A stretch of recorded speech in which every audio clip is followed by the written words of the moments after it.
any skill. It's just how good are you at learning? That's if you have the skill set of how to learn anything new, how you can push your comfort zone, how you can effect a change for the better day by day, that's going to get you there.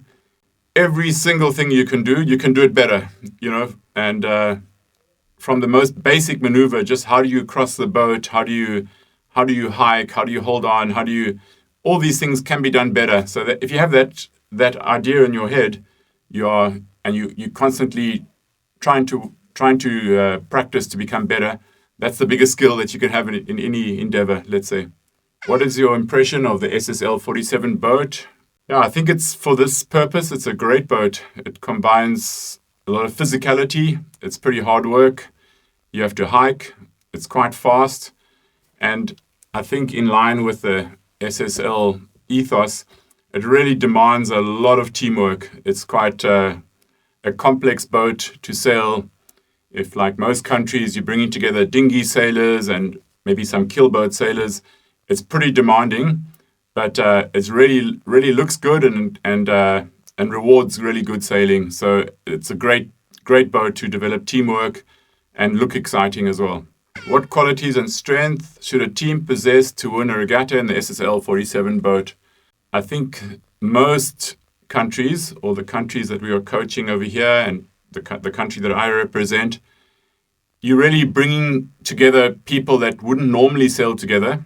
And I would say in these countries, there may be one or two professional sailors and all the rest are let's say, good amateur sailors. Plus, you're bringing really good sailors that come from a dinghy background, but really have to work out the mechanics of how the boat works. So just based on my days here at training, it's really about how do you transfer the skills about the mechanics of the boat, just how many wraps on the winch, how much, what the loads are, and how do you get the spinnaker up and down.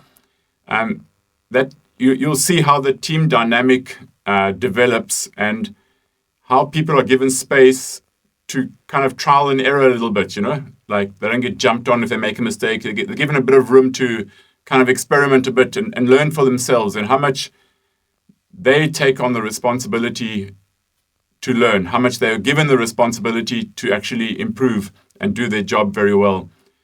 And then it comes down to being like any team, where you have just really good communication, that everyone really understands that I'm only going to be a winner if the guy next to me and the person further on in the team are all winners, So does your behavior help the rest of the team to become winners, or does it detract from that? So that's really a thing that many of the younger sailors who maybe sail ilkas or single-handed or two-handed boats, they have to learn that dynamic and then let their skills. Very soon the boat will shrink to a big ilka or a big Fort 70 or whatever, and they're able to use all those skills they've learned just after they get the mechanics. So I would say, in summary, if people are given the space and the responsibility to develop, that'll be a successful team. Do you remember your participation in the Olympic regattas? Yeah, the Olympics for me is still the epitome of the pinnacle of sailing. I know that in the America's Cup you get massive technology and people are extremely skillful, but the Olympics is more pure for me. It's athletic skills. It's you have to do everything by yourself if you're sailing on a single-handed boat. But maybe I think a couple of memories. We were not allowed to participate in the Olympics, and we didn't really understand what a big deal it was. And I think I was 26 when I first sailed outside of South Africa and the Olympics. We were kind of standing outside of the stadium for the opening ceremony, and we didn't even have a flag at that stage. We had like three Khoisan people, hunters on a flag, a makeshift flag. We didn't have a national anthem. We just took Ode to Joy or something and used as our anthem. And we were standing outside waiting for this opening ceremony, thinking, oh, this is tiring. Oh, I hope this gets over soon. And then when we walked into the stadium, I think it was the first time in about 50 or 60 years that South Africa could participate. And we walked into the stadium just behind the host nation because it was in alphabetical order and we were Afrique du Sud. And then for the first time it hit me, wow, this is this is a seriously big deal. And we walked around the track as you do in the opening ceremony. And I think that memory was really strong in the Olympics. But also we met Nelson Mandela. He came to meet us at the village. And so you have many wonderful memories. And then, of course, you compete against and with, and you train with a whole lot of people that remain lifelong friends of yours. So, there are many really good memories from the Olympics. What makes achieving an Olympic medal in sailing so demanding? It's really, it's all-encompassing. Your whole mindset is about how to improve a little bit every day, how to become a little bit stronger, how to become a little bit better at something to do with your performance. And the guys that do it better, they win the gold medals, so it's super demanding.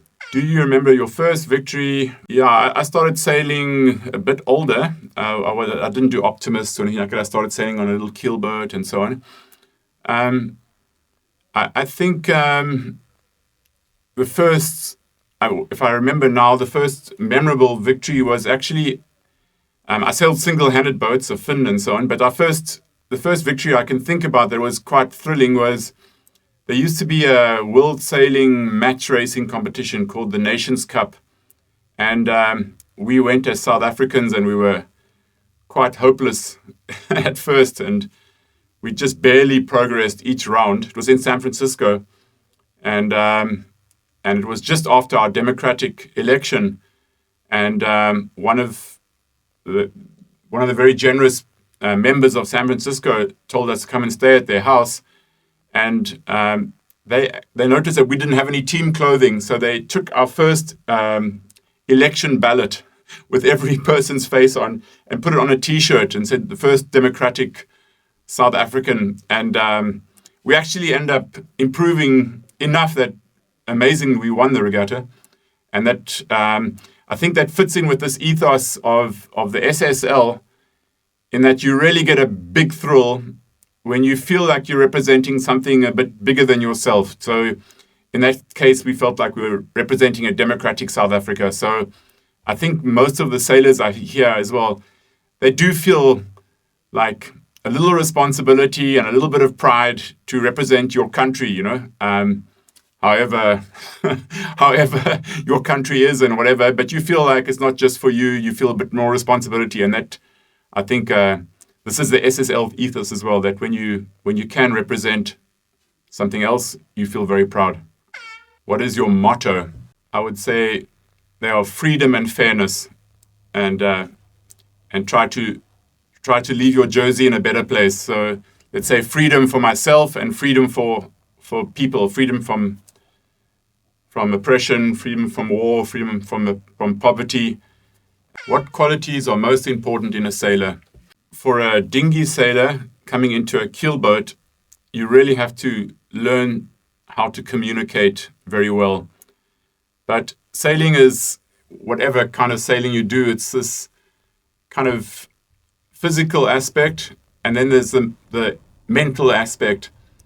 And it's about how you can accumulate all your experiences that when you are sailing along, you can look at a situation and allow your brain, your intuition to make the correct decision based on patterns you've seen and your experience. So being aware of your environment, being aware of how the breeze is blowing, how the waves are on that day, and how the fleet's setting up. Yeah, this decision-making quality is pretty important in no matter what boat or what type of sailing you do.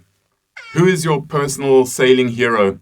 Probably my first time that I thought I wanted to become a sailor, I think my father brought home from the library or something a book, kind of biography of Paul Elstrom, and I think this was the first time I thought, wow, this is something I want to do as well. Like, just he explained at that time how far ahead of his time he was in training and physical training, and how he completely focused on the sport, and how he became the best. And he was constantly trying to improve every sphere of sailing, from dinghies to catamarans, whatever he tried to improve the sport. So I would say Paul Elstrom was my childhood hero.